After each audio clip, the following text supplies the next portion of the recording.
So Carolyn's offered, I suppose, one sort of cautionary note there, and I'm going to offer a different sort of cautionary note. I think that well, I'll begin with the story.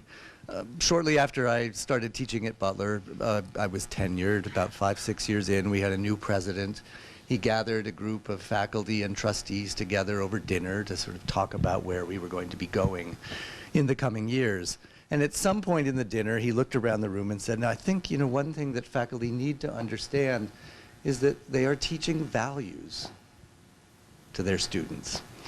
And as a recently arrived person from Berkeley in the heart of the Midwest, I thought to myself that no, my students' parents probably don't want me to be teaching them values. And I think, when we do this kind of teaching, we need to be careful of that. I think we can easily find ourselves on sort of a mission to turn them into activists or human rights, advocates and workers, humanitarians out there in the world, and that can be risky. It can be risky territory to venture out onto. I wanted to address, I teach a course not unlike Jean's. It's a course in the history of human rights that I begin with Lynn Hunt's book, Inventing Human Rights, and then wander around the world looking at human rights in various contexts. And I'd be happy to talk about that in the question period. We will be posting some syllabi on HFrance after the conference, and this one will be there for people to look at. But I thought I would say a couple of things about two other things that go on at Butler that address really, I think, point 3 on your list of questions, what models in various ways work for doing this kind of teaching. And since I arrived at Butler, since 1984, we've had a comparative world cultures program that is the heart of our core curriculum. All of the students on campus take 2 semesters in this program. For the first 15 years or so, almost 20 of its existence, it was an entirely common curriculum. Now there are various options for students to choose. The one that I'm teaching this semester begins the semester focusing on traditional China and bringing it up into the 20th century. And then in the second half of the semester, we look at the rise of Islam. And this is a class that really is a wonderful way to get students to engage with their own values in their own way by examining the values of other people in different places at different times. Because we talk in both of these units in the course about the ideal of virtue that Confucianism presented in China 2,000 years ago, the message that Muhammad brought to the Middle East in the 7th century. And this, I think, without getting them out into the community necessarily in the way that Rachel talks about, does get them to engage with the sorts of issues that we're talking about here today. We have, in the last few years at Butler, introduced a requirement, an additional requirement in the core curriculum that we call the Indianapolis Community Requirement. And this calls upon all students to take one course in their years at Butler that puts them in the community in some way, sometimes through their major. Not always. I have not taught a course like this yet, but I have a colleague in the history department teaching a course on urban poverty in the United States that does get students out working with different agencies in the community. This is essentially a service learning kind of approach to education. Many of you will be familiar with that approach, but I think one of the key elements of it, and this addresses something Rachel said a bit ago, is that the students are told, you are not going out there to help the people or save the people that you're going to be volunteering. You're out there in large part to learn from them and to bring something back from that experience into the classroom that we can talk about. And this can be a very transformative experience for some of our students. And this is we have courses being offered out of the pharmacy college, out of biology. We have a Center for Urban Ecology on campus now. So there are an array of different approaches that can incorporate this kind of teaching into the classroom and off campus in interesting ways. One last, I think this may be partly why Rachel asked me to be part of this. I've taught on a number of occasions in a program that we began about 8 years ago at Butler called Global Adventures in the Liberal Arts.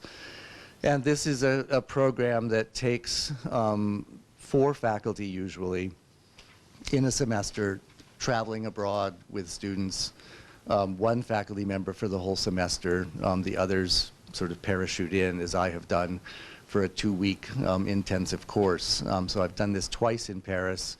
It's much more fun to teach about Paris in Paris than it is in Indianapolis.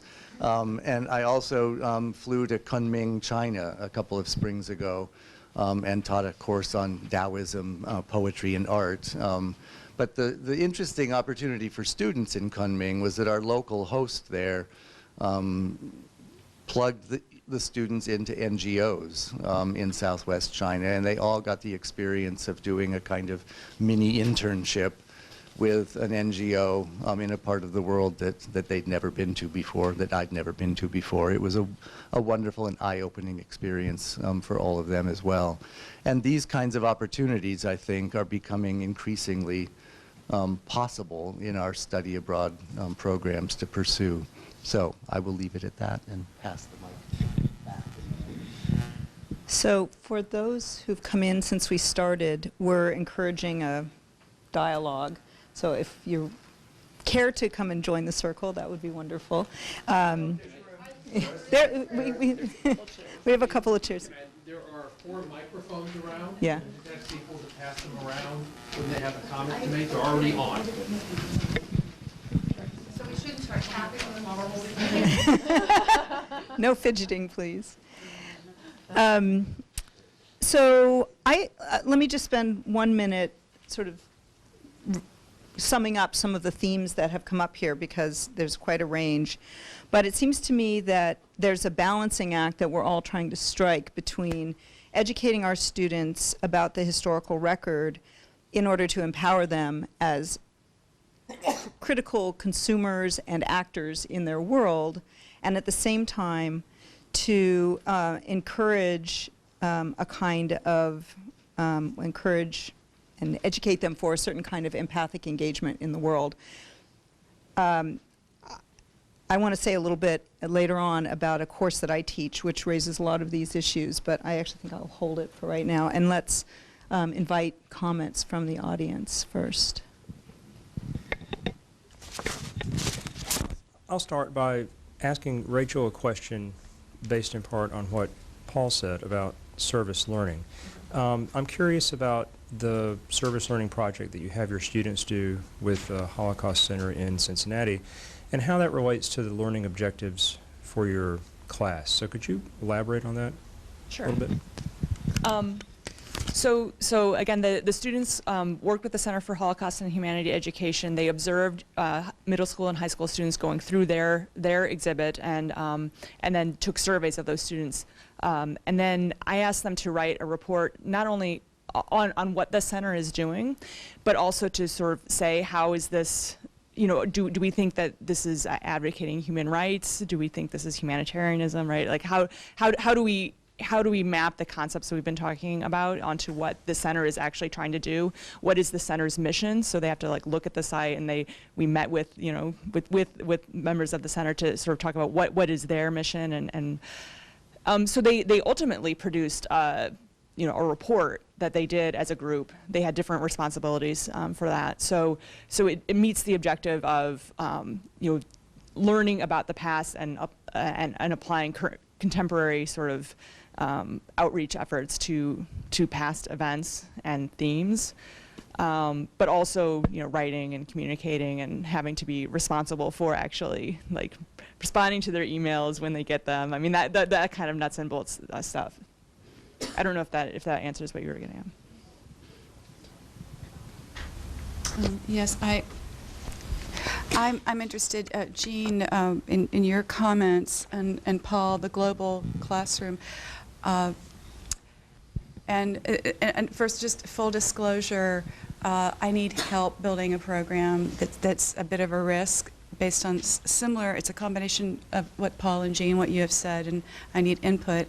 My provost has approved a semester in Paris program, and the purpose of it is twofold. It's to resurrect my personal selfish purpose, resurrect interest in an acute course in French history, which is oftentimes, I think it's all been our experience, it's difficult to fund. And my rationale was along the idea of experiential, and some of you remember the essay by Saul Bellow long ago that describes Paris as a theater, as it were, where the great questions have been asked, and that's how our program is positioned.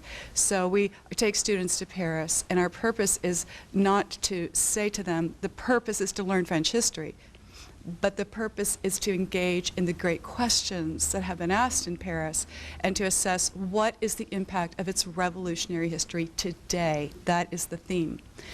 And I'm looking for, I'm blatantly promoting myself. I know this is obnoxious. I have brochures on my program. I know that's at risk to give you a terrible impression of me, but I have it funded for only 1 year, and after that, if I don't get engagement from other students, it will die. But I feel so strongly, and we've got, what our model is we do lean on our online, which all of us are now. So my students over there are taking an online course back at home, but they're doing an internship in a specific area of engagement in the city of Paris, many of which do not require French language. And then the courses I'm teaching are specific to this idea of what is the impact of the revolutionary heritage from liberté, égalité, fraternité. What is the impact of that today? And so it's my hook into getting our, if I can say it, to get our university to fund this course, these several courses in French history, and to take us to Paris. So I'm looking for ideas. I so appreciate this, and I've got 1 year. So my biggest idea for you actually is not from my International Human Rights course, although I do love that course, but it's from something I do in my Modern France course, which I wish I could take to Paris. So I'm going to tell you what I do virtually that you could do really. That, first of all, I reworked my Modern France course 2 years ago so that it's still called Modern France, but it's Modern Greater France, which is to say France and its empire. So France and the Haitian Revolution in the 18th century, France and Algeria in the 19th century, France and decolonization in the 20th century, arguments over the headscarf and memory in the 21st century. I did this because I thought it was intellectually responsible of me, and I thought it would be good for my students. What I discovered is that it's actually my students' favorite part of the course. So what I thought was the spinach part of the course turns out to be the desserts part of the course. That's been a delightful surprise.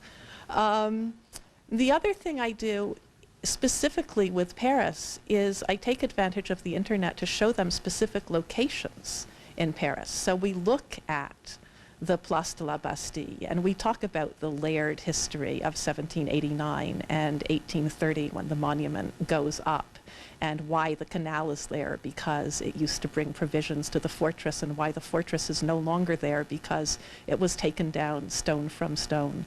When we talk about Napoleon, we look at the Arc de Triomphe and the iconography of the Arc de Triomphe, and if I were in Paris, I think this is what I would be doing with my students. I would find the physical locations in the city where certain events took place. I actually have a colleague who has walked to Versailles following the trail of the women who walked to Versailles. He says it doesn't take as long as you would think it would, and it's not as hard as you would think it would be. You know, and this, he probably didn't have to go hungry. I'm guessing he ate breakfast before he left, making him different from them, but, and raising the question of empathy in the classroom. But these are things I would do if I had a class in France. And they also, my students like that part of the course as well, because it engages something besides their ability to read words, which is to say their ability to read space and their ability to read images. So those are my suggestions for you. May I add that when I've taken students to Paris, one of my sessions was to start off meeting in Montmartre and going into the Sacré-Cœur. This is for my Paris commune, and I have this outraged talk about the Sacré-Cœur, and we go in and I point out things and I say, is this really true? I don't think so. In whispers. and then we hop on the metro and go out to Père Lachaise, and we talk about various ideas of thinking about death, and we end up at the Mur des Fédérés, of course. So it's like pilgrimages is the theme.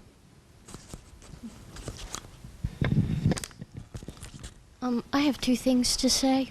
I teach a class called Paris Auschwitz, which takes students to Paris, and we explore the French Holocaust, and we end up in Auschwitz. And I'll talk about that in a minute.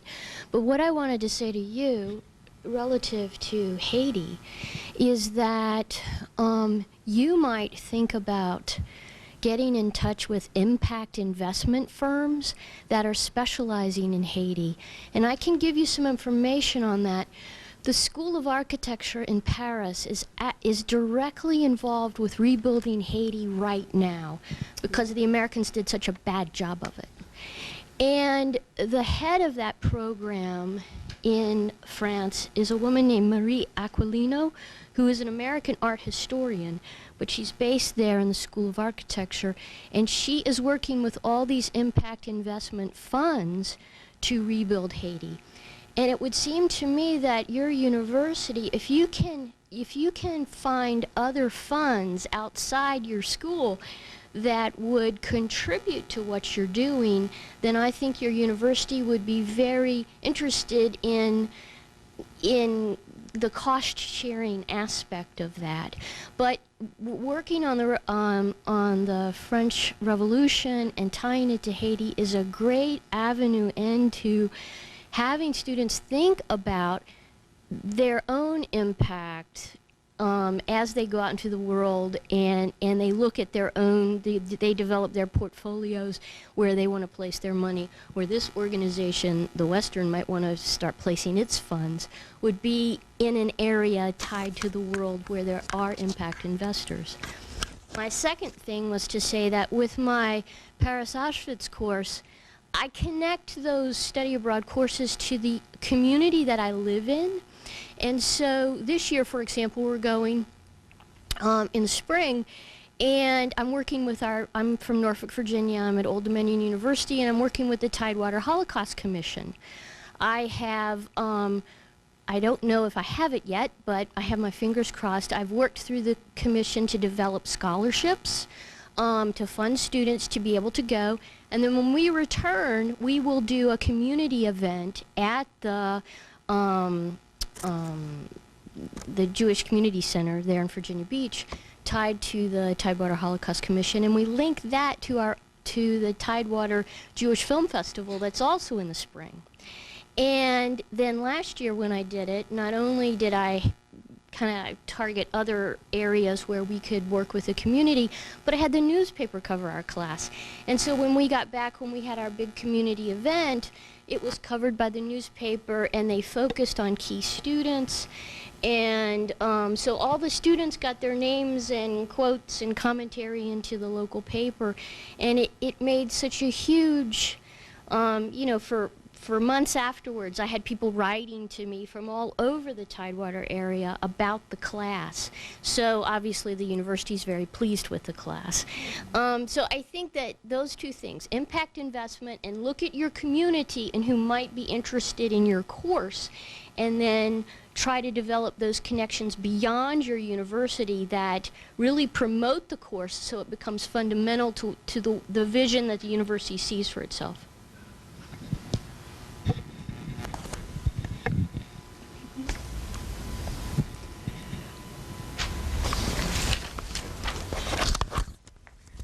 So I was thinking about Carolyn's accuracy question, and full disclosure, not only do I use reacting to the past in lots of my classes, but I'm actually going to be editing the second edition of the French Revolution, Reacting to the Past. So I'm invested in the question of accuracy. And so the first thing I want to say is I think that you're right that accuracy is a problem, but what I think that kind of engagement intends to do is to say accuracy on the first pass may not be so if a student makes a wrong statement in class, fixing it at that second may not be the most important goal. And for you, that may be different. But I don't want to leave the impression that the goal of that pedagogy is to just let inaccurate statements stand. Because in fact, one of the reasons they do new editions is to say, what kinds of things do students tend to get wrong? How can we fix it? How can we give them a better sense of, like, they were getting economics wrong. Okay, so how can we give them a better sense of the economics of the French Revolution and give them more documents so they get that less wrong, they get that more right. Or we get it more right or something. But I think, you know, I've also been struggling with the question of engagement, and I had a disastrous class this summer, which the problem of engagement was one where my students were uninterested in the question of engagement, right? That what they wanted to be was bored. And I say that in a way that it sounds really horrible, but you know, in a Western Civ or World Civ class, I don't expect them to want to be there for the history, right? I know that most of them they're there because of the core. Again, I'm at a Jesuit institution. We have a very, very large core. They're there because they have to be. So I don't ask them to come in and want to love history, but I think history is about religion, it's about culture, it's about sex, it's about politics, like it's about science. You can find something to interest you. And I'm throwing things out and I'm getting shrugs.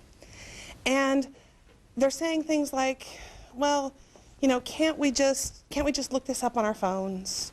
Can't we just, and actually that was about, I brought a telescope to class for the supermoon, we were talking about Galileo, and they didn't want to look through the telescope, they wanted to look, because it took a little bit long to, like, you know, get it accurately focused in.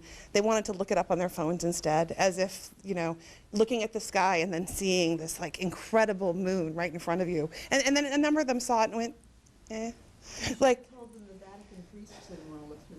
right. Well, and I did actually get very heavy-handed at the end, which is not something I like to do. And I yelled at them and said, well, yelled as much as I yell in the classroom, but yelled at them and said, you know, all the things that you react against, this idea that, you know, people shouldn't be able to learn things because they're of the wrong social class, people shouldn't have political say because you're doing that to yourself, because you're saying all that matters to me are things that will make me money. All the things that matter are things that will matter for my job, right? You are limiting your own horizons. And they just looked at me. They didn't seem to think that was an issue. I feel like that, I mean, I'm sitting here in part because I feel like this is increasingly a problem with my students that I've heard other people reflect on, that our students, that there is a large percentage of students, not all my students, a lot of my students are incredible, but who are afraid to get excited or to show excitement, that's a weakness. Like when I ask them, what are you excited about? Like if I ask them what they're interested in, they'll give me an answer. If I ask them what they're excited about, they won't answer me. Because it's not something that they're not comfortable saying, yeah, I really love this thing. They're saying, yeah, I'm kind of interested in this idea, right? And so I'm here in part because I am interested in hearing how you engage those kinds of students, because when you get too many of them in a classroom, the entire classroom becomes like, we don't really care about anything, and you can't make us care, and can we go home? And that kind of dynamic is one that I find really frustrating. So. I'm glad you said that, because I didn't mean to kind of make a blanket statement that reacting to the past is not good. And in fact, because I knew several people who had used it and it worked so well, I wanted to do it too. And so I think that it can work really well. I was worried about the way that it's being used in practice in some cases. So, but one of the reasons that the reacting to the past excited me is because of this issue of engagement. But one of the I read an interesting article recently that said that one of the things that students prize very highly is anonymity, and I think that not wanting to go and look into the telescope, in a way they're losing a little bit of that anonymity that they have if they can just kind of sit in a room and not say anything, and take notes while they are looking at their phone or whatever, but actually trying to get them to engage in things, they do lose that anonymity. And so one thing that I've been working with is trying to, on one hand, respect that desire for anonymity, but pull students out of it. And so one of the things that I've found that works in a 150 student class that I teach is I'll use clickers. And so clickers are a way that promote a minimum level of engagement. But it breaks things up. It does force the students to have to think, process, and then push a button to register their responses. And one thing that I'll do is I'll have different types of clicker questions that I ask in a class session. And so I do have these accuracy-based questions that make sure that students' understanding of material is accurate. I also have what I'll call more argumentative questions, where I'll have some sort of statement on the clicker screen, and students can either agree strongly, agree, be neutral, disagree, or disagree strongly when they register in their answers. And so then, I'll give them a few seconds to think about how they answer a question. They click in their answer, and then everybody in the class can see what the polling results are. And so, 20% of the students agree with so one of the questions I'll ask is, to what extent was it justified that Louis XVI was, beheaded? So like kind of dramatic questions like this. And then I can get a range to see what students are thinking along those lines, and then I can start to say, well, I can see 20% of you answered that you strongly agree that that you can see why this decision was made. Why did you choose that? And so that can bridge their desire to be anonymous with, in other cases, some students' willingness to speak up. And so that's just one technique that I've been using. But I think that this issue of anonymity and students wanting to preserve their anonymity is one reason that they may seem less engaged than maybe they actually are. I will start out by saying that I'm an early modernist, so a lot of the service learning and relevant stuff is really hard to deal with in the pre-modern era. And second of all, I freely admit I'm a dinosaur, and I'm good with that, okay? I use PowerPoint and stuff, but I feel like students have enough stuff done to them, okay? They are passive now because they spend too much time living in a screen and not enough time figuring out how to interact in any way with other human beings. Okay, so, but what I would say in terms of engaging students, I think a very old-fashioned thing that sometimes we historians forget a lot these days because it's not fashionable. Stories are what interest people. And the way that I engage my students is I try to present what I'm talking about through people and stories. Why do you think they did that? So the question I would ask is, I don't care whether or not they think it was right to whack Louis XVI. Why do you think they did that? In other words, what I think is needed with our students that they don't have is that impacts them in terms of empathy is that they are extremely detached from the world on an emotional level. They don't know how to interact with each other. Forget about empathizing with somebody in France in the 14th century. Not that I've ever had the opportunity to teach French history in my entire 26-year career, but that's another story, okay? But in world history, Renaissance, whatever I'm teaching, I try to point out to them that this is about human beings trying to figure out how to live in certain conditions. You figure out how to live in your conditions. These guys are trying to figure out how to live in their conditions.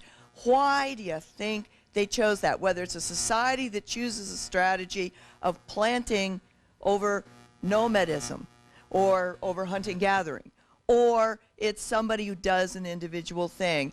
Try to see it as a story where these people are human. What are their motivations?